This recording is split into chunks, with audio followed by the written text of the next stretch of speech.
இந்த பச்சை பேனாவை அதுக்காகவே கொண்டு வந்திருக்கேன் சார்.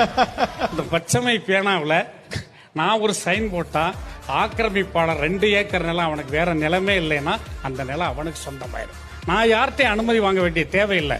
ஒரு பிச்சைக்காரனா இருக்கிறான், நான் ஜீப்ல போறேன், அவனை கூப்பிட்டு ஏன் பிச்சை எடுக்கன்னு விசாரிச்சுட்டு ஒரு படிவத்தை எடுத்து ஒரே ஒரு கையெழுத்து போட்டு கொடுத்தா அவனுக்கு முதியோர் உதவித்தொகை 1200 ரூபாய் மாதந்தோறும் வரும் சார். Great sir. அந்த பேனா இருக்கு சார்.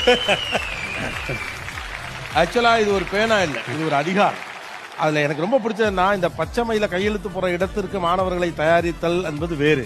ஆனா அந்த பச்சை மயில நீ கையெழுத்து போடுறப்ப அநியாயத்துக்கு ஆதரவா கையெழுத்து போற்றக்கூடாது, லஞ்சம் வாங்கிடக்கூடாது, ஏன்னா எந்த இடத்துல இருந்து அது தொடங்குமோ அந்த இடத்துல தவறு நடக்கக்கூடாது அப்படின்னு சொல்லி இந்த அதிகாரத்தை கொடுக்கறது இருக்குல்ல சார். நீங்க நிறைய பேர் ஜீப்ல ஏத்துங்க, ஏறிக்கிட்டு இருக்கிறாங்க. இந்த வேல்யூஸோட ஏத்துங்க. உண்மையிலே சார் நிறைவா சொல்றேன்.